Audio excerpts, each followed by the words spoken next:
people cannot get enough of hearing that another human being who, is doing quite well, has a life, has, family, has jobs, is functioning, but they have anxiety. And in your case, you also have depression. So let's start there. You have your podcast, Depresh Mode, and tell me about it. And then let's talk about what's your current relationship today to depression and if anything, anxiety?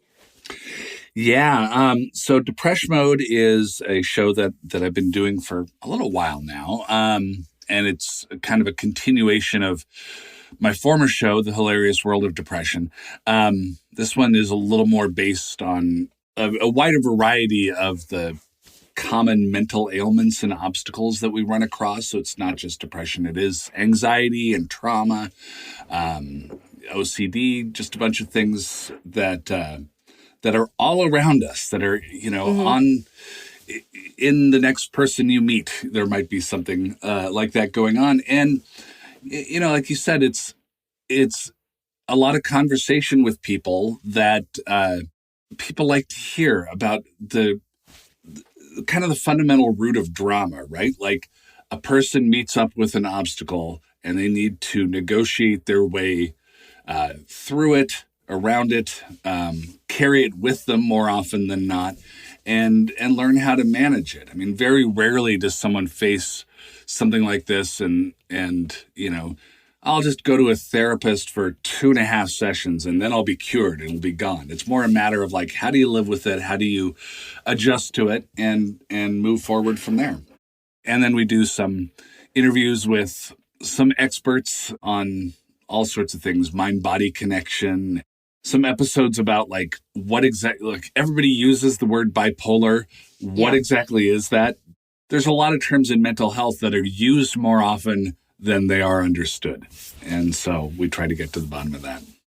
I think there was a second part of your question. There was a second part. I tend to ask 4 questions at once that nobody could possibly remember. Okay. But I was saying today, and I mean, I don't... Oh, yeah. I mean, literally today. But what's your relationship to depression and anxiety today? How do you wake up every day and cope? And does it affect you every day? And are you medicated? Tell us all the details. Yeah, no, I'm engaged in talk therapy and medication. And mostly I have it pretty well under control. Lately, it's been rougher. I'm going through a really rough patch, and I don't know if it's a weather thing. I live in Minnesota, and this is the time of year that it gets very, very dark and very cold, prohibitively cold. You don't really want to go walk the dogs when it gets below 10 degrees. And it's rougher. So I've been having a harder time. And that's been manifesting itself by, it's just a little hard. I have to write an episode of my show. I kind of planned for a monologue episode and I got to write the dang thing. And, I'm just sort of staring at the page and okay, what do I have to say? What wisdom do I have to say? And then a voice says, you have no wisdom. You're stupid and worthless. Nobody wants to hear what you have to say. Right. And so my training, the work that I've done so far is to recognize cognitive distortions and to say, oh, okay, that's not really true. The voice saying, you're an idiot. You don't know anything about this stuff. Nobody wants to hear from you. I have proof that that's not true. Yes. I know for a fact. And so at that point, I need to do some kind of conscious rerouting, saying, okay, that's not true. Where do I go with this? What is the truth? How do I get to the truth? How do I kind of dig around, rechannel that thought stream and make the river go in a different direction? And I can do that sometimes, lately, it's a lot harder and it just takes a lot more work. And, it takes okay, do I need to reevaluate what my meds are doing right now? Yeah. I changed up my meds a while ago because they weren't working very well. How is this new configuration working? What are the side effects of this med that I'm taking? Is it likely that's kicking in? How do I feel about increasing dosage? So, I always tell people it's a lot like the normies get to live, except they do it unconsciously Mm-hmm. to get to this better place, to get to a healthier place. I can get there too. It's just, they get to drive and I have to walk kind of thing. Well, I love that you just said I can get there too. I mean, it's these simple things that jump out at me sometimes that I hear people say, and I go, oh, that's so, just relaxes me. What a nice reminder. And then Yeah. also, you know, I bet there's one person listening go, I actually didn't know that. I didn't know you could get to a place where you are functioning normally or even feeling normal, and Yeah. just thank you for saying that. But I want to drill down even really specifically. So, okay, so Sure. this is how it can manifest in a creative person's life, for example, your life. And you're sitting there and you have to write your thing, and the voice comes in and says, you're stupid idiot. And it's coming from inside the house, it's in your Hmm. head. And you do your rerouting. But in that moment, can you do enough that you can then finish what you're doing or just get a little bit started? And then what happens right after? Well, I mean, the only way I can get to an after is if I spend some time really recognizing what's actually going on. And this is a mistake that I used to make. So I used to say, okay, that's not true. How do I get back to the right place? And it didn't work until I could say, all right, what am I feeling right now? I'm feeling, I'm hearing from a voice in my head that's been with me for a very long time that I'm stupid, I'm worthless, nobody wants to hear what I have to say. And Mm-hmm. I take a moment to really soak that in. And not so much as a system of belief, but like, okay, where in my body is that? Like, oh, I feel that in my chest. I feel that in my, in my eyes, like wherever it is. And really soak that in, get to know that opponent. And then say, okay, now let's apply a layer of reality to it and let's gently guide it. Oh, it doesn't want to go? Okay, well let's not yank on it to get there, but let's keep guiding it toward there. And that generally works. Sometimes, I was working on this show that I have to write like 2 days ago, and I said, just screw this. And I went for a walk and thought Yeah. more about what I wanted to say without trying to type it. And, went for a long walk without headphones and just got the blood circulating. And that helped, which is one of many techniques that I've found works for me. Not everything works for everybody, but like that's one, like, okay, put that one on the scorecard, put that one in the arsenal, in the cupboard, whatever you want. And so, it's that awareness, and then it's a little bit of kindness and a little bit of patience. And people I work with closely know that I might sometimes say, yeah, I couldn't do it today. And they're like, Yeah. okay, and then I can get to it later. So in that moment when you're stopping and saying, oh, I can't get this writing done because I have to now stop and use my tools. Okay, well, this is sometimes what I have to do. And I think that what you said was so important, that you don't just stop and say, well, this isn't true. I'm not a stupid loser. Okay, now start writing. It's like Yeah. more self-abuse, Yeah. And that's obviously why I hate the whole positive thinking movement and all that kind of stuff, because it's not about positive versus negative. It's really true versus untrue in a way.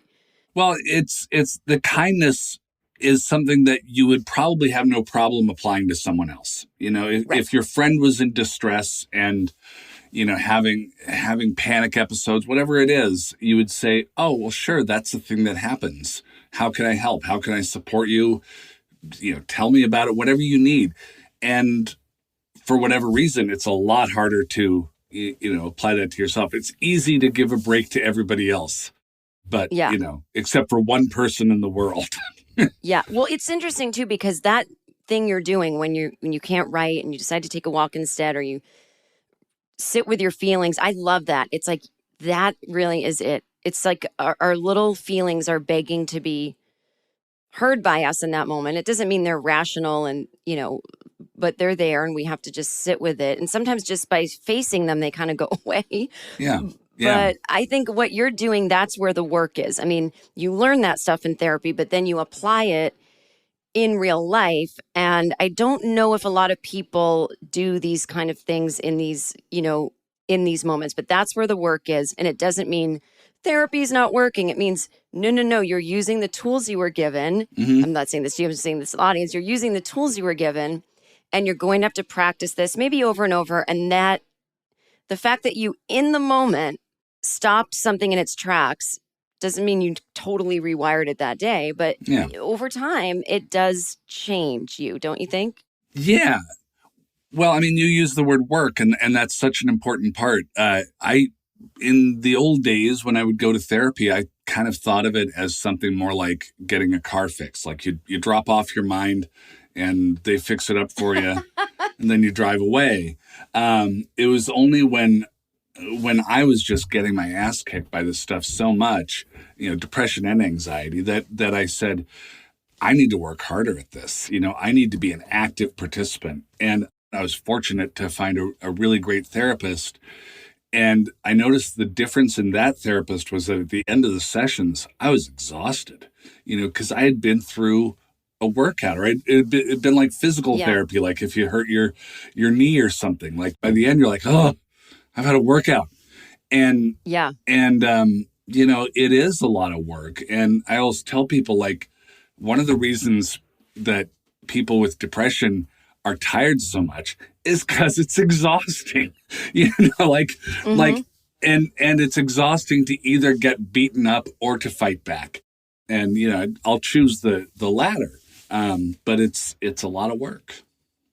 And so tell me how depression and anxiety do a dance with you. I know for me, I swear to God, to this day, I keep changing my mind on if I ever had depression, if it wasn't all ADHD or anxiety or the exhaustion from anxiety. But I do know one thing, that whenever my big waves of depression would hit, and they really haven't in a long time unless something bad happens, but the kind that come out of nowhere, which is what depression is, those were such a respite from the anxiety. I almost felt very fearless during my depressive times because I just didn't care. And with anxiety, you're on such high alert. Do you relate to that, or is it a little different where you can't really tell the difference sometimes? Well, I mean, the more time I spend on this topic, and I've been doing it for several years now, but the more time I spend on it, the less dedicated I am to the idea of the specific disorder. Because like, I think it was my therapist, somebody told me a while ago, the disorders, those are insurance terms. So you can say, I have major depressive disorder, I have generalized anxiety disorder, I have whatever you want to put with it. It's helpful. It's helpful to understand what people who have felt similar things go through. But those words in the Diagnostic Statistical Manual exist largely so that you don't have to pay out of pocket to get treatment for all those things. The insurance company can recognize it as an illness and pick up part of the bill, and that you can get treatment and that the person treating you can get paid. And like, I've been more of a believer that people have complicated things going on, and they often, I mean, I often call depression and anxiety the Hall & Oates of common mental illnesses, because they don't have strong solo careers. They're usually a pair. And it's interesting sometimes to figure out, okay, is the anxiety leading to depression? Is the depression leading to anxiety? But it almost feels like a parlor game at a certain point, because if they're both there, then they both need to be dealt with. And so, yeah, I mean, I certainly have had both. But, like I interviewed Mike Birbiglia a while ago, and he was talking about how he had never been diagnosed with depression, but then he described things that had been going on with himself. And, I'm not a psychiatrist, but I thought, that sure sounds like depression to me. But the larger point was that it didn't really matter. Like, he had some complexities in his life that he was trying to manage, and you could call it whatever you want. So I think the terms are helpful, but it also can run the risk of oversimplifying, to think that you have one but not the other, and whereas the real situation is that your mind is getting in your way, and you've got to find a way to manage it. Yeah, you just opened my eyes on that one. Like, yeah, I love to name things. Mm-hmm. And I think when one first has something, like, again, I've so many people that listen to this podcast and reach out to me and say, well, I don't have anxiety, but, and then they list, because they think it like some big doctor has to come in a lab coat and put electrodes on their head. And, and so, to determine that they have anxiety because it's this big, bad disease, then instead of something that pretty much I think everybody has. So I think it's helpful when you're first dipping your toe in it to label, like, it's just such a relief when something has a name. Sure. And then, but yeah, you're right. As we are so experienced with it now, and you and I go through our day-to-day things, it doesn't really matter. It's like, I have my tools. I have that feeling, whatever the thing is. Yeah. Well, I mean, all a disorder means is that it's interfering with living your life the way you want to live it. And so, like, if your obsessive compulsiveness is making you late for work, then it's an obsessive compulsive disorder because it's interfering with your life.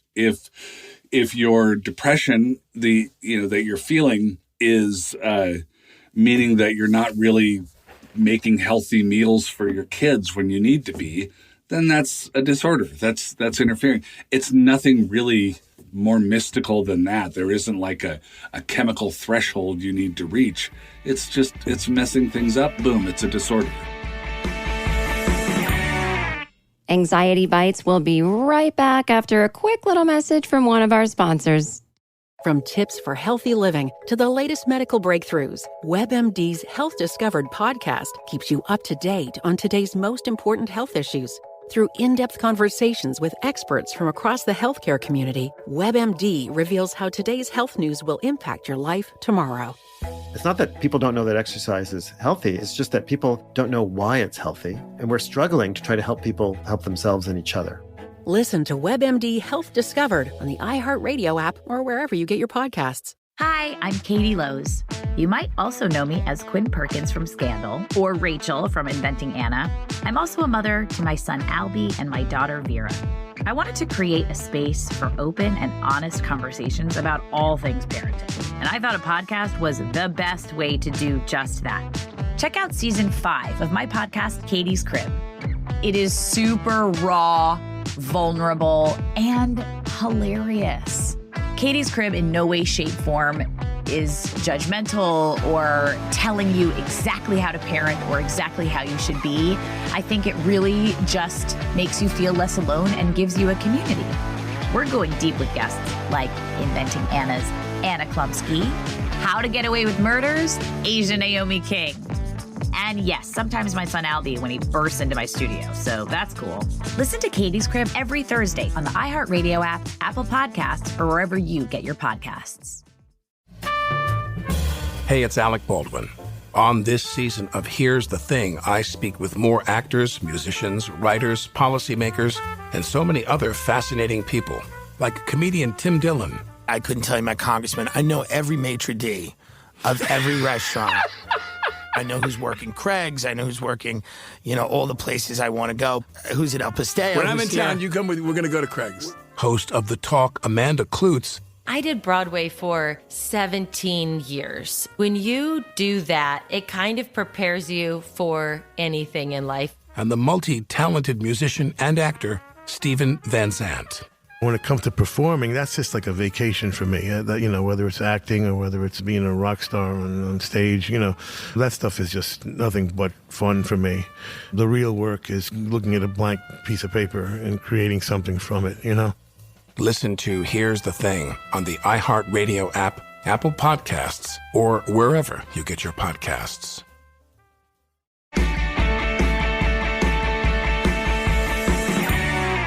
When you were just a young thing on this earth, obviously, who knows what you knew then and what you didn't know then, but looking back on it with the adult narrative, when do you think depression, anxiety, just all your general things started to, did they interfere with your life as a kid? Did you notice it? Yeah. Usually I say 7th grade, because that's when I really remember the first wave of like, oh, something is happening to me and I don't know what it is, but I can't function, and I better keep this a secret because I've never heard of anybody else going through this. That's when that happened. I grew up with, so my parents grew up in Norway during World War II and during the Nazi occupation. And that resulted in all kinds of traumas for them. Oh, yeah. Severe traumas, life or death scenarios, often death of people around them. My dad didn't have access to really great cognitive behavioral therapy in post-war Norway. Cigarettes and vodka, however, were plentiful, and that was the preferred method of treatment. And he stuck with those his whole life. And so I grew up in a house with substance use and all the deadening effects of that, and the unreliable narrative that produces. And so I think there was, I kind of started out thinking in recent years that it's 50-50 where these things come from. It's either innate or it's environmental. I'm much more a believer in the environmental side than I used to be. I'm much more of a believer in the trauma as basis for it.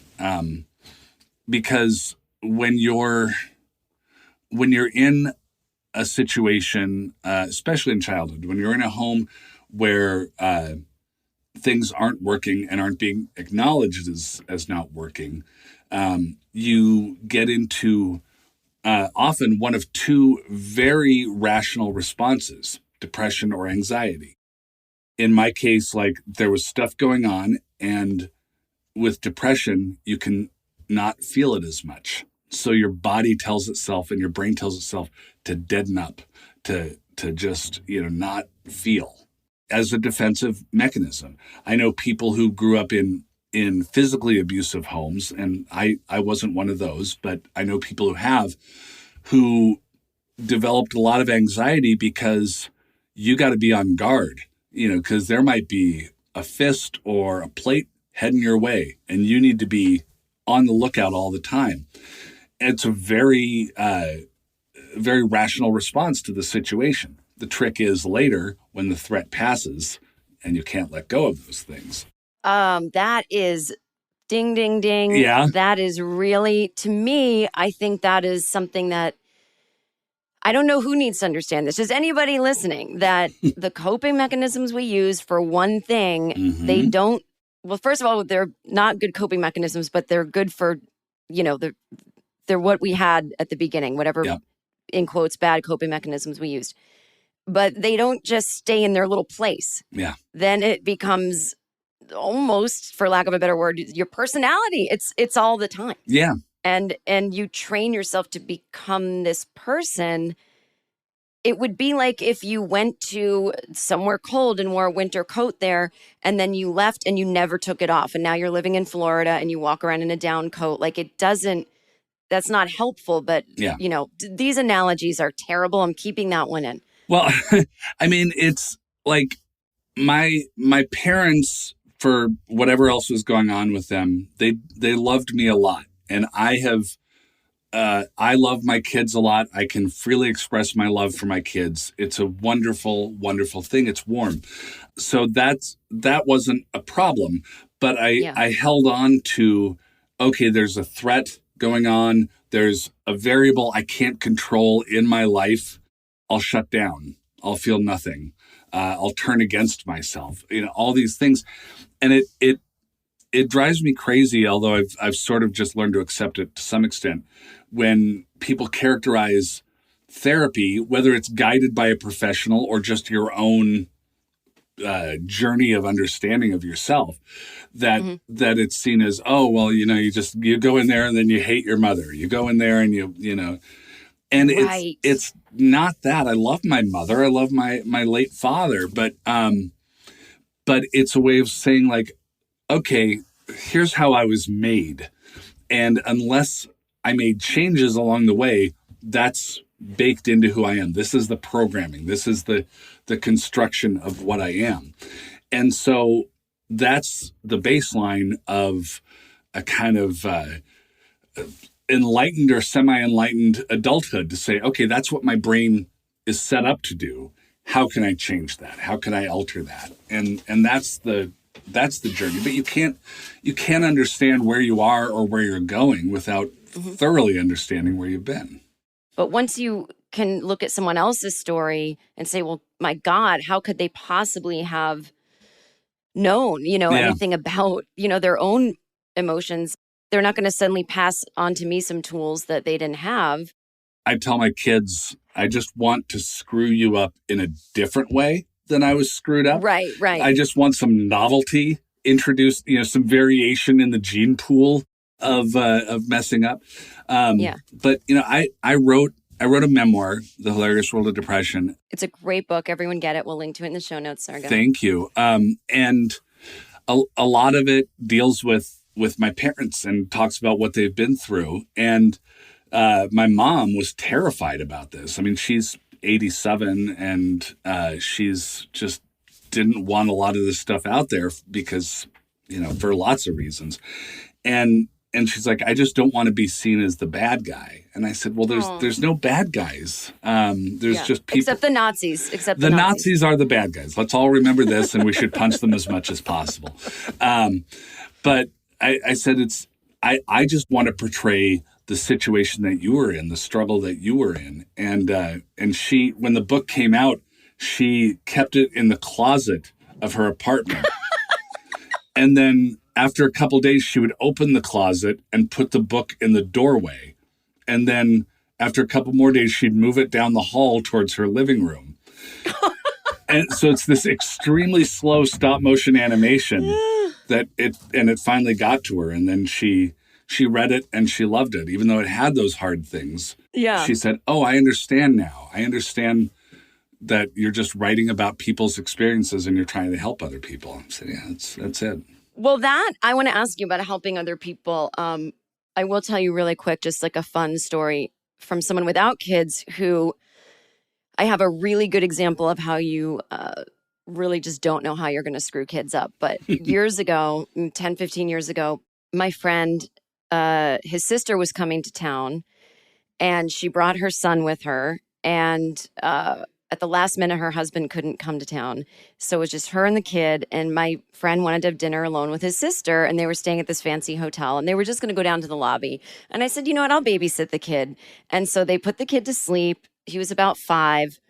And I was just in the other room. They told him that, if he wakes up, there's going to be this girl there named Jen. Anyway, he wakes up because he's having nightmares because he didn't like the flight. And I, talk about this on the podcast all the time, but had a terrible fear of flying my whole life and got over it. And my life's goal is to help people with fear of flying.